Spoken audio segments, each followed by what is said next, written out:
नमस्कार, NB news देख रहे हैं आप। मैं हूं आपके साथ पल्लवी राजपूत और हमारे खास बुलेटिन हरियाणा चौपाल में आप सभी का स्वागत है। चलिए बढ़ते हैं खबरों की ओर। आज बेटियां दुनिया के साथ कदम से कदम मिलाकर ऊंचे मुकाम हासिल कर रही हैं। घर ही नहीं, दुनिया के सभी कामों में बेटियों की भागीदारी है। आज राष्ट्रीय बालिका दिवस है। नेशनल गर्ल चाइल्ड डे या राष्ट्रीय बालिका दिवस हर साल 24 जनवरी को मनाया जाता है। बालिका दिवस मनाने का उद्देश्य बालिकाओं को समान अधिकार, उनको सहयोग देना और सुविधाओं को मुहैया कराने के साथ लड़कों और लड़कियों में भेदभाव के प्रति लोगों को जागरूक करना भी है। हरियाणा के मुख्यमंत्री मनोहर लाल खट्टर ने राष्ट्रीय बालिका दिवस की बधाई दी। उन्होंने ट्वीट कर कहा कि बेटियों के चेहरे पर मुस्कुराहट लेकर आए, समानता का दिलाकर अधिकार उन्हें सशक्त बनाएं। आइए राष्ट्रीय बालिका दिवस पर हम बेटियों को सशक्त बनाकर बेहतर समाज के निर्माण में अपना योगदान देने का संकल्प लें। बता दें कि इस दिन को मनाने की शुरुआत साल 2008 में हुई थी। इसकी शुरुआत महिला और बाल विकास मंत्रालय ने की थी। कहा जाता है कि इस दिन को मनाने का उद्देश्य देश में बालिकाओं के साथ होने वाले भेदभाव के प्रति लोगों को जागरूक करना है। साल 2008 से इस दिन को पूरे देश में मनाया जाता है। वैसे इस दिन देश भर में बालिका बचाओ अभियान चलाया जाता है। इसके अलावा लड़कियों को उनके अधिकार दिलवाने के लिए भी ये अभियान चलाया जाता है।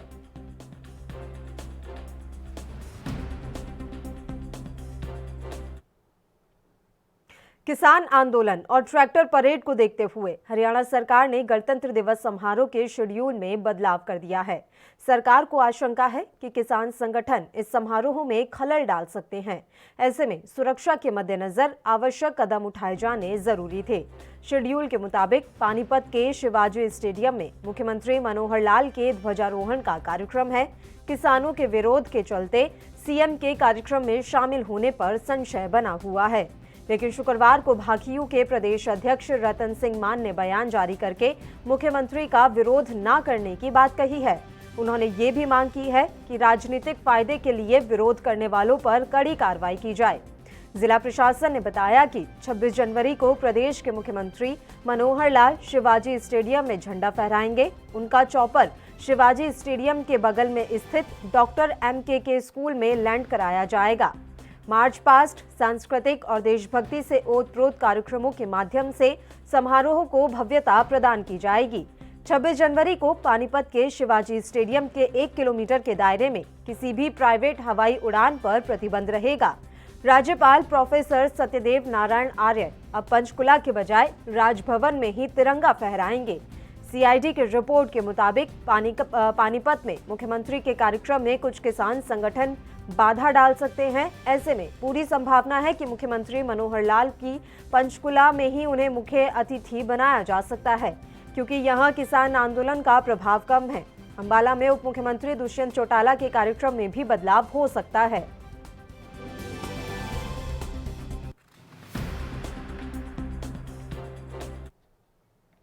और इस खबर पर तमाम जानकारी देने के लिए अभिषेक तक्षक हमारे संवाददाता इस समय फोन लाइन पर जुड़े हुए हैं। अभिषेक, आपसे पूरी जानकारी चाहेंगे। गणतंत्र दिवस को लेकर कार्यक्रमों में कुछ बदलाव किया गया है, क्या कुछ बदलाव इस कार्यक्रम के मद्देनजर किए गए हैं?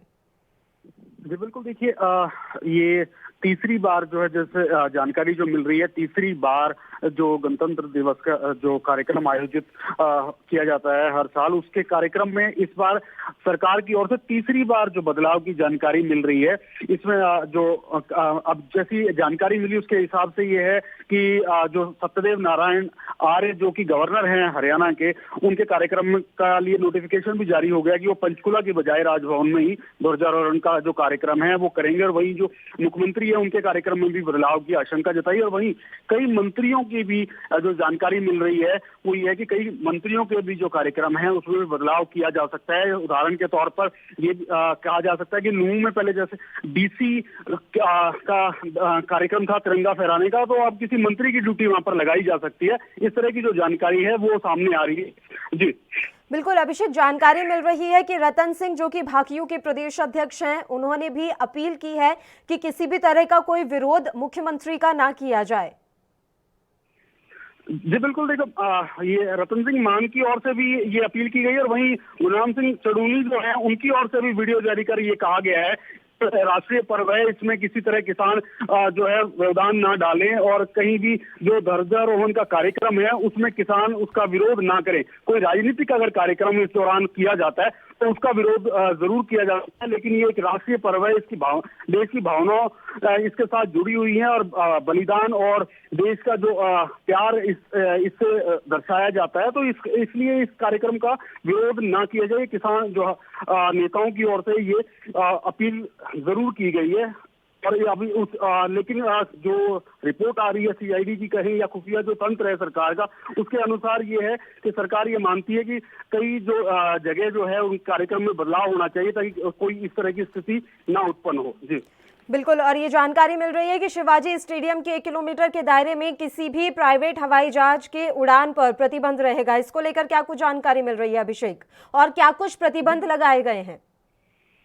जी बिल्कुल, जैसा कि आपने कहा कि प्रतिबंध लगाया गया, किसी तरह की उड़ान नहीं भरी जाएगी किसी कोई जो, क्योंकि इस समय मुख्यमंत्री का कार्यक्रम जो है वहां पर रखा गया था। लेकिन अब जो जानकारी ये भी है कि मुख्यमंत्री का जो कार्यक्रम है वो पानीपत की जगह जो अब पंचकुला में होने की संभावना है। जो अब ध्वजारोहण का जो कार्यक्रम होगा, मुख्यमंत्री जो तिरंगा है वो पंचकुला में फहराने की संभावना जताई जा रही है और उन्हीं के साथ साथ कई मंत्री और भी हैं, डिप्टी सीएम है, उनके भी कार्यक्रम में बदलाव करने की संभावना है। जो कि ये कार्यक्रम अगर बदलाव किया होता है तो तीसरी बार ये माना जाएगा। और वहीं जो प्रदेश के गवर्नर है उनका कार्यक्रम का शेड्यूल जारी हो चुका है कि वो राजभवन से ही ध्वजारोहण का कार्यक्रम करेंगे। जी बिल्कुल, और जानकारी मिल रही है अभिषेक की उप मुख्यमंत्री दुष्यंत चौटाला के कार्यक्रम में भी बदलाव हो सकता है। अभी फिलहाल क्या कुछ कार्यक्रम दुष्यंत चौटाला का निर्धारित है, और क्या जानकारी मिल रही है कि उसके बजाय कौन सा कार्यक्रम हो सकता है?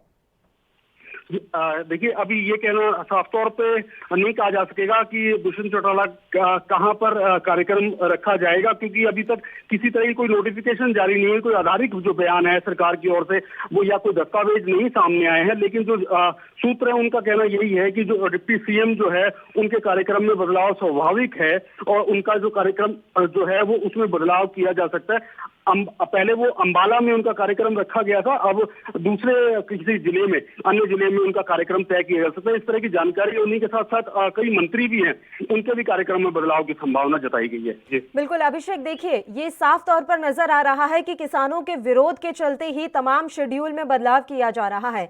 लेकिन क्या ये जरूरी नहीं है कि किसान संगठनों को भी ये समझना चाहिए कि गणतंत्र दिवस एक राष्ट्रीय पर्व है और वो खुद एक परेड निकालने वाले हैं? ऐसे में इस तरह के कार्यक्रमों में बाधा ना डाली जाए। जी बिल्कुल, ये किसान की कोई ये मानते हैं कि ये राष्ट्रीय पर्व है और इसमें किसी तरह की जो है रुकावट ना पैदा की जाए। इसीलिए अब आपके सामने जो किसान संगठन से जुड़े जो प्रदेश अध्यक्ष हैं या उनके जो नेता हैं, उनकी ओर से वीडियो और प्रेस बयान जारी करके ये किसानों से अपील की गई है कि वो इस तरह का जो 26 जनवरी का जो कार्यक्रम जो जिलों में आयोजित किया जाएगा या कहीं भी आयोजित होता है उसका विरोध ना करें। तिरंगा फहराया जाता है, उस कार्यक्रम का बिल्कुल ना विरोध करें। कहीं राजनीतिक अगर कार्यक्रम होता है तो उसमें तो जरूर विरोध जता सकते हैं, लेकिन ये राजनीतिक कार्यक्रम नहीं है। ये अपील मुख्यमंत्री द्वारा भी की गई है कि ये राजनीतिक कार्यक्रम नहीं है, ये देश का कार्यक्रम है। गर्व की बात है, 26 जनवरी का जो दिन होता है वो देश के लिए बहुत ही गौरव वाला दिन माना जाता है। तो मुख्यमंत्री ने भी ये अपील की है कि इस तरह ये कोई राजनीतिक कार्यक्रम नहीं है। बिल्कुल, और उम्मीद की जा सकती है कि तमाम जो कार्यक्रम है शांतिपूर्ण तरीके से संपन्न हो। बहुत बहुत शुक्रिया अभिषेक तमाम जानकारी हम तक पहुंचाने के लिए। बुलेटिन में छोटे से ब्रेक के लिए रुक रहे हैं, फौरन हाजिर होंगे।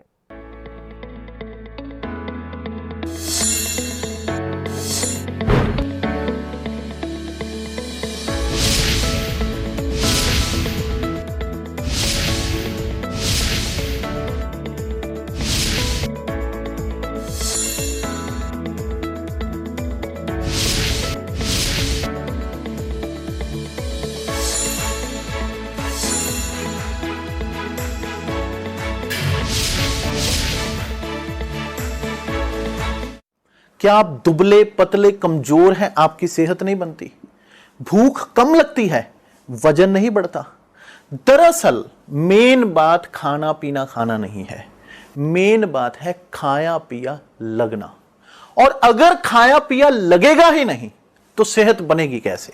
इसलिए हमारी संस्था सन्यासी आयुर्वेदा ने एक ऐसी दवा बनाई है जो कि आपके पाचन तंत्र को, आपके लीवर सिस्टम को ठीक करने का काम करती है, ताकि आप जो भी खाएं उसका पूरे का पूरा निचोड़ आपके शरीर को लगे, आपकी भूख बढ़े, खाया पिया सही से लगे, नया खून बने, हड्डियों में जान आए, वजन बढ़े, ताकत बढ़े, चेहरे पर नूर आए और आप मोटे तगड़े खूबसूरत पर्सनैलिटी के मालिक बन जाएं। यह दवा पूरी तरह से आयुर्वेदिक होती है। इसका शरीर पर कोई भी साइड इफेक्ट, कोई भी नुकसान या दुष्प्रभाव नहीं होता। लड़के लड़कियां दोनों इसका इस्तेमाल कर सकते हैं और पहले 15 दिन के अंदर ही आपको इसका असर महसूस हो जाएगा। सिर्फ 650 रुपए की पूरे 1 महीने की दवा होती है और आप इसे घर बैठे 01145454545 पर फोन करके दवा मंगवा सकते हैं।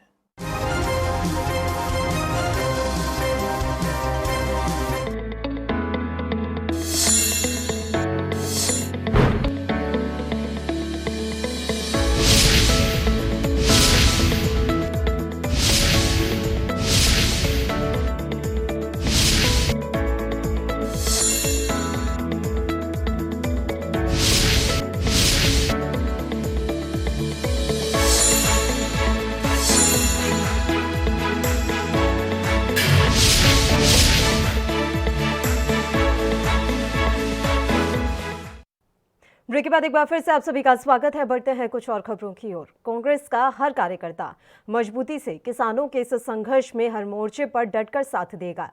यह बात कितलाना टोल प्लाजा पर चल रहे किसानों के अनिश्चितकालीन धरने को समर्थन देने पहुंची हरियाणा प्रदेश कांग्रेस कमेटी की अध्यक्षता कुमारी शैलजा ने की।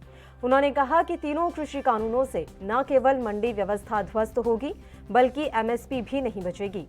शैलजा ने कहा कि मोदी सरकार ने लोकतंत्र के मायने ही बदल कर रख दिए हैं। बीजेपी का मकसद अपने पूंजीपति मित्रों को लाभ पहुंचाना है, इसलिए कानून रद्द नहीं किए जा रहे। शैलजा ने कहा कि नए कृषि कानूनों से असीमित भंडारण होगा, जिससे महंगाई का सामना करना मुश्किल हो जाएगा। यही वजह है कि ये सब खतरे भांप किसान, मजदूर, व्यापारी और कर्मचारियों की एकजुटता से ये आंदोलन जन आंदोलन बन गया है। उन्होंने कहा कि लोकतंत्र में सरकार का गठन जनता द्वारा लोक कल्याण के लिए होता है, लेकिन मोदी सरकार ने इसके मायने ही बदल दिए। आज 2 महीने से ठंड में शांतिपूर्ण ढंग से लाखों लोग दिल्ली बॉर्डर पर और 1 महीने से अपने विभिन्न टोलों पर अपनी वाजिब मांगों को लेकर बैठे हैं। इस दौरान 150 से ज्यादा किसान जान गंवा चुके हैं, लेकिन प्रधानमंत्री नशे में चूर हैं।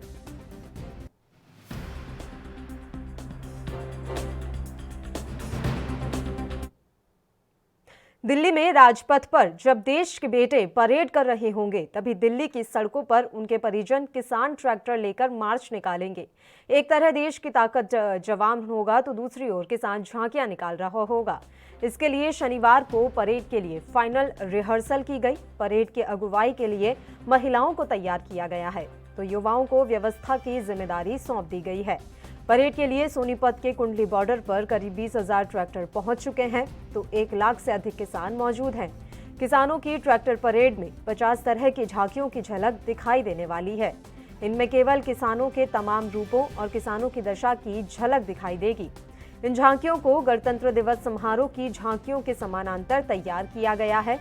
जिस तरह से राष्ट्रीय समारोह में अलग अलग प्रदेश की विशेषता को बताती झांकियां निकाली जाएंगी, ठीक उसी तरह से किसान अलग अलग प्रदेशों में किसानों की हालत को बयां करती झांकियां दुनिया के सामने लेकर आ रहे हैं। साथ ही झांकियों के माध्यम से देशभक्ति और देश सेवा का झरोखा भी किसान पेश करेंगे। किसानों ने अपनी तैयारियों को लगभग अंतिम रूप दे दिया है। किसानों का कहना है कि वे 25 जनवरी की शाम को ही दिल्ली में प्रवेश करने की रणनीति बना रहे हैं। इस दौरान रास्ते में आने वाले बैरिकेड्स और अन्य बाधाओं से निपटने की भी तैयारी किसानों ने कर ली है।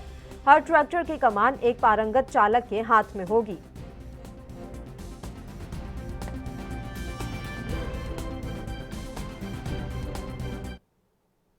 बुलेटिन में खबरों का सिलसिला लगातार यूं ही जारी रहेगा। एक छोटे से ब्रेक के लिए रुक रहे हैं, फौरन हाजिर होंगे।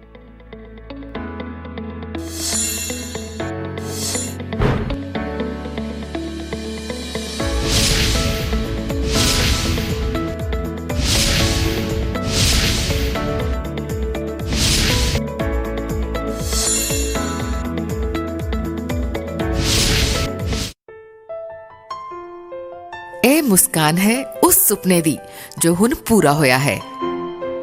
ਇਹ ਦੌੜ ਹੈ ਉਸ ਉਡਾਨ ਦੀ ਜਿਹਨੂੰ ਹੁਣ ਪੰਖ ਮਿਲੇ ਨੇ। ਇਹ ਫਰਜ਼ ਹੈ ਸਾਡਾ ਪੰਜਾਬ ਦੀ ਹਰ ਧੀ ਪ੍ਰਤੀ ਉਹ ਵਧੀਆ ਪੜ੍ਹੇ ਲਿਖੇ, ਸੁਰੱਖਿਅਤ ਰਹੇ ਤੇ ਸਸ਼ਕਤ ਬਣੇ। ਜੋ ਅਸੀਂ ਪਿੰਡਾਂ ਤੋਂ ਸ਼ਹਿਰ ਪੜਨ ਨਹੀਂ ਜਾ ਸਕਦੀਆਂ, ਸਾਡੇ ਪੇਰੈਂਟਸ ਜੋ ਨਹੀਂ ਅਲਾਉ ਕਰਦੇ ਸੀ, ਕਿ ਉਹਨਾਂ ਨੇ ਬਹੁਤ ਹੀ ਵਧੀਆ ਸੋਚਿਆ ਕਿ ਸ਼ਹਿਰ ਦੀ ਥਾਂ ਪਿੰਡ ਵਿੱਚ ਇੱਕ ਯੂਨੀਵਰਸਿਟੀ ਕਾਲਜ ਕੁੜੀਆਂ ਵਾਸਤੇ ਖੋਲ੍ਹਿਆ ਜਾਵੇ। ਅੱਜ ਉਹ ਦੁਨੀਆ ਨਾਲ ਕਦਮ ਮਿਲਾ ਕੇ ਚੱਲ ਰਹੀਆਂ ਨੇ। ਆਪਣੀ ਸੋਚ, ਆਪਣੇ ਖਿਆਲਾਂ ਨੂੰ ਆਜ਼ਾਦ ਕਰਕੇ ਆਪਣੇ ਹਰ ਸੁਪਨੇ ਨੂੰ ਪੂਰਾ ਕਰ ਰਹੀਆਂ ਨੇ। ਅੱਜ ਬੇਟੀਆਂ ਸਾਡੀਆਂ ਜਹਾਜ਼ ਚਲਾ ਰਹੀਆਂ ਨੇ, फाइटर जहाज चला रही ने, दूजे जहाज भी जिथे पैसेंजर ਨੂੰ ਲਿਜਾਂਦੇ ਨੇ ਵਿਲਾਇਤ ਵਗੈਰਾ ਵਗੈਰਾ ਉਹ ਚਲਾ ਰਹੀਆਂ ਨੇ। ਸਾਡੀਆਂ ਬੇਟੀਆਂ ਨੇਵੀ ਦੇ ਵਿੱਚ, ਆਰਮੀ ਦੇ ਵਿੱਚ, ਔਰ ਹੁਣ ਇੰਨੇ ਤੁਸੀਂ ਸਕੂਲਾਂ ਦੇ ਜਾਂ ਕਾਲਜ ਦੇ ਐਗਜ਼ਾਮ ਹੁੰਦੇ ਨੇ, ਤੁਸੀਂ ਅਖਬਾਰ ਕੱਢ ਕੇ ਦੇਖੋ, ਉੱਪਰਲੀ ਲਾਈਨ ਦੇ ਵਿੱਚ ਕਤਾਰ ਦੇ ਵਿੱਚ ਉੱਥੇ ਜ਼ਿਆਦਾ ਸਾਰੀ ਬੇਟੀਆਂ ਹੁੰਦੀਆਂ ਨੇ ਜਿਹੜੀਆਂ ਫਸਟ ਆਈਆਂ ਨੇ, ਸੈਕੰਡ ਆਈਆਂ ਨੇ, ਥਰਡ ਆਈਆਂ ਨੇ। ਪੰਜਾਬ ਸਰਕਾਰ ਪੰਜਾਬ ਦੀਆਂ ਧੀਆਂ ਦੇ ਸਸ਼ਕਤੀਕਰਨ ਤੇ ਉਹਨਾਂ ਨੂੰ ਹਰ ਸੁਵਿਧਾ ਮੁਹੱਈਆ ਕਰਵਾਉਣ ਲਈ ਪੂਰੀ ਤਰ੍ਹਾਂ ਵਚਨਬੱਧ ਹੈ ਤੇ ਸਾਨੂੰ ਸਾਡੀਆਂ ਧੀਆਂ ਤੇ ਮਾਣ ਹੈ। क्या आप दुबले पतले कमजोर हैं, आपकी सेहत नहीं बनती, भूख कम लगती है, वजन नहीं बढ़ता? दरअसल मेन बात खाना पीना खाना नहीं है, मेन बात है खाया पिया लगना। और अगर खाया पिया लगेगा ही नहीं तो सेहत बनेगी कैसे? इसलिए हमारी संस्था सन्यासी आयुर्वेदा ने एक ऐसी दवा बनाई है जो कि आपके पाचन तंत्र को, आपके लीवर सिस्टम को ठीक करने का काम करती है, ताकि आप जो भी खाएं उसका पूरे का पूरा निचोड़ आपके शरीर को लगे, आपकी भूख बढ़े, खाया पिया सही से लगे, नया खून बने, हड्डियों में जान आए, वजन बढ़े, ताकत बढ़े, चेहरे पर नूर आए और आप मोटे तगड़े खूबसूरत पर्सनैलिटी के मालिक बन जाएं। यह दवा पूरी तरह से आयुर्वेदिक होती है। इसका शरीर पर कोई भी साइड इफेक्ट, कोई भी नुकसान या दुष्प्रभाव नहीं होता। लड़के लड़कियां दोनों इसका इस्तेमाल कर सकते हैं और पहले 15 दिन के अंदर ही आपको इसका असर महसूस हो जाएगा।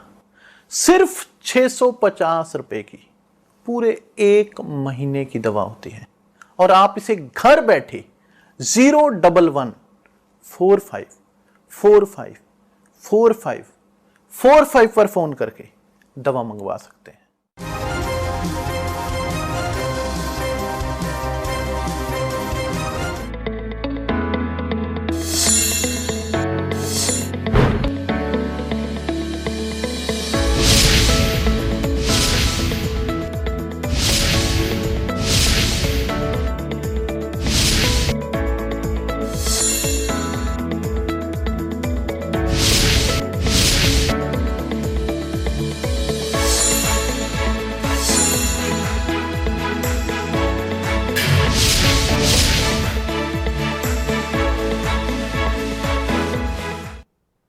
ब्रेक के बाद एक बार फिर से आप सभी का स्वागत है। बढ़ते हैं खबरों की ओर। फरीदाबाद में तिगांव के विधायक राजेश नागर ने गांव बहादुरपुर में करीब 42 लाख के विकास कार्यों का उद्घाटन किया। इस दौरान विधायक ने कहा कि विपक्ष किसान भाइयों को गुमराह कर रहा है। किसान हमारे अन्नदाता हैं और कोई भी सरकार नहीं चाहती कि हमारे अन्नदाता को कोई भी नुकसान हो। हमारे प्रधानमंत्री नरेंद्र मोदी भी किसान परिवार से हैं और वह किसानों के दुख दर्द को अच्छी तरह से समझते हैं।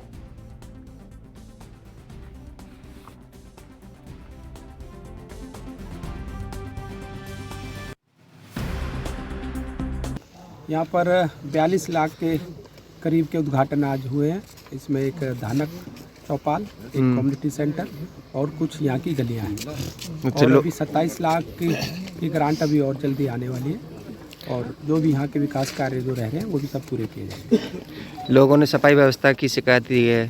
हाँ, उसके बारे में कल मेरी आज अमरदीप जैन जो हमारे सीईओ हैं उनसे बात हो गई है और जल्दी यहाँ के जो तालाब हैं उनको जल्दी सफाई का वो काम किया जाएगा। किसान आंदोलन के बारे में क्या कहना चाहते हैं? देखो, इसमें तो आप लोगों को पता है, सब ये विपक्ष के लोग ही इसको हमारे भोले भाले किसानों को गुमराह कर रहे हैं और कोई भी सरकार अपने अन्नदाता को नाराज़ नहीं कर सकती। और हमारे जो मोदी जी हैं ये एक गरीब परिवार से आए हैं, उनको पता है किसानों का दुख और हमारे जो और कृषि मंत्री हैं उन्होंने भी खुले दिल से खुले मन से 11 बार बातचीत की है और जल्दी कोई ना कोई इसका हल निकलेगा। तो हल अभी तक क्यों नहीं निकल पा रहा? 26 को ट्रैक्टर परेड होने जा रही है।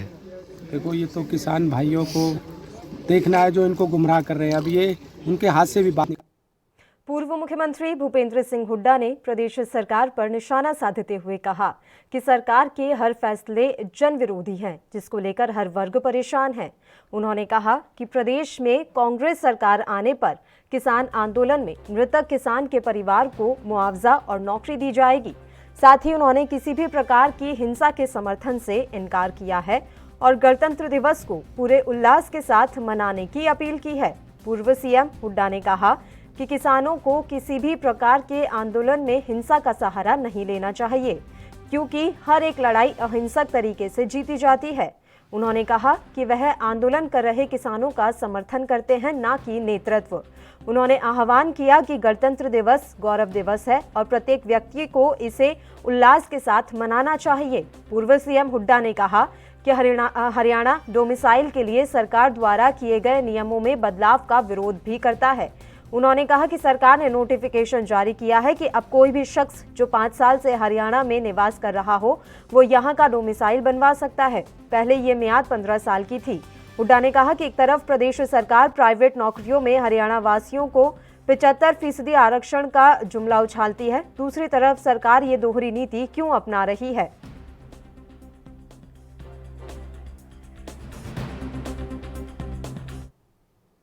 देश भर में पिछले दिनों पेट्रोल डीजल के दामों में हुई बढ़ोतरी को लेकर भारतीय राष्ट्रीय कांग्रेस के मीडिया सचिव डॉक्टर विनीत पूनिया ने प्रतिक्रिया दी है। उन्होंने क्या कुछ कहा, आइए आपको सुनाते हैं। क्या आप जानते हैं जो पेट्रोल व डीजल आप फतेहाबाद में 84 रुपये 57 पैसे और 70 रुपये 13 पैसे प्रति लीटर में खरीदते हैं, वो 55 रुपये 55 पैसे पेट्रोल, ध्यान से सुनिए, 55 रुपये 55 पैसे और डीजल 42 रुपये 38 पैसे हो सकता है। मैं बताऊंगा कैसे। मोदी जी की सरकार ने, खट्टर साहब की सरकार ने, मोदी जी की सरकार जो सरकार बनी थी, कहा था बहुत हुई महंगाई की मार, हमें चाहिए मोदी सरकार। और किया क्या इन्होंने पेट्रोल व डीजल पर एक्साइज ड्यूटी को बार बार बढ़ाया है। पेट्रोल पर 258% वृद्धि की गई, डीजल पर 820% एक्साइज ड्यूटी बढ़ाया गया। इसी प्रकार खट्टर सरकार ने जो पेट्रोल पर 21% होता था वैट, उसको इन्होंने 30% कर दिया। डीजल पर वैट जो 9.24% था उसको बढ़ाकर 21.40% कर दिया। मतलब सीधा मैं अगर आपको बताऊं, आपकी भाषा में बताऊं, सिंपल भाषा में बताऊं, मोदी सरकार ने 23 रुपये 78 पैसे पेट्रोल पर, 28 रुपये 37 पैसे डीजल पर एक्साइज ड्यूटी प्रति लीटर बढ़ाया है। प्रति लीटर 23 रुपये 78 पैसे पेट्रोल पर, 28 रुपये 37 पैसे डीजल पर। हरियाणा के करनाल से किसान दिल्ली की ओर जाने के लिए निकल चुके हैं। बता दें कि 26 जनवरी के दिन किसान ट्रैक्टर रैली निकालने के लिए इकट्ठे हो रहे हैं। किसानों की मांग है कि जब तक कृषि कानून वापस नहीं लिया जाता, इसी तरह से विरोध जारी रहेगा, जिसको लेकर भारी संख्या में किसान दिल्ली की ओर बढ़ रहे हैं।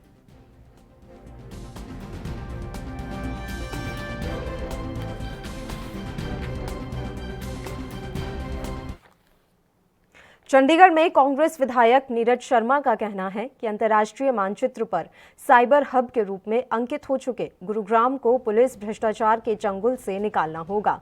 गुरुग्राम में गलत तरीके से कॉल सेंटर संचालकों से पुलिस खुली लूट कर रही है।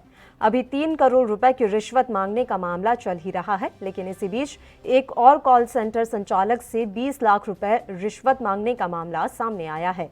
कॉल सेंटर संचालक संजय कुमार ने पुलिस आयुक्त के राव से इसकी शिकायत की तो उन्होंने एसीपी करण गोयल की जांच पर जल्द प्रभाव से 2 हवलदारों मनोज और संदीप को निलंबित कर दिया है। वहीं नीरज शर्मा का कहना है कि 3 करोड़ रुपए की रिश्वत लेने के मामले में गृह मंत्री अनिल विज ने डीजीपी से रिपोर्ट मांगी है, लेकिन यह मामला शांत करने के लिए पुलिस के कई अधिकारी सक्रिय हो गए हैं। उन्होंने सवाल उठाया कि ऐसे कैसे हो सकता है कि एक इंस्पेक्टर जिसने रिश्वत के पैसे लिए और पहले तो 15 दिन तक पुलिस की गिरफ्त से फरार रहा और फिर उसने गुरुग्राम में आत्मसमर्पण कर दिया। 6 दिन के पुलिस रिमांड पर भी विजिलेंस की टीम भी एक शब्द इंस्पेक्टर विशाल से नहीं उगलवा पाई। बेटा विधायक नीरज शर्मा, NIT 86 फरीदाबाद। जैसा आप सबको पता है कि पीछे गुड़गांव में एक 3 करोड़ का घूस का मामला सामने आया, जिसमें पुलिस का बहुत ही दागदार चेहरा हम सब ने देखा। और सबसे बड़ी दुख की बात यह है कि गुड़गांव आज विश्व मानचित्र पे है। ये कोई 1 दिन 2 दिन 2-4 साल की मेहनत नहीं है, ये पिछले 15-20 साल की मेहनत है। हरियाणा के बच्चे का योगदान है गुड़गांव को IT हब बनाने में, गुड़गांव का नाम विश्व मानचित्र पे लाने में। परंतु अगर जो ऐसे ही दागदार कांड गुड़गांव के अंदर होते रहेंगे तो मैं समझता हूँ गुड़गांव की तरक्की भी रुकेगी और गुड़गांव की तरक्की के साथ साथ हमारे बच्चों का भविष्य भी रुकेगा, क्योंकि सब सरकारों ने चाहा कि गुड़गांव IT हब बने, जैसे हैदराबाद बेंगलोर है, और हमारे बच्चों को बाहर ना जाना पड़े नौकरी के लिए, उनको उनके घर के पास ही नौकरी मिले। अभी पुराना मामला शांत नहीं हुआ, हालांकि उसमें मुझे पूर्णतः नजर। इसी के साथ हरियाणा चौपाल में फिलहाल के लिए इतना ही। मुझे दीजिए इजाजत। देश प्रदेश की तमाम ताज़ा और अहम खबरों के लिए आप देखते रहिए ANB न्यूज़। नमस्कार।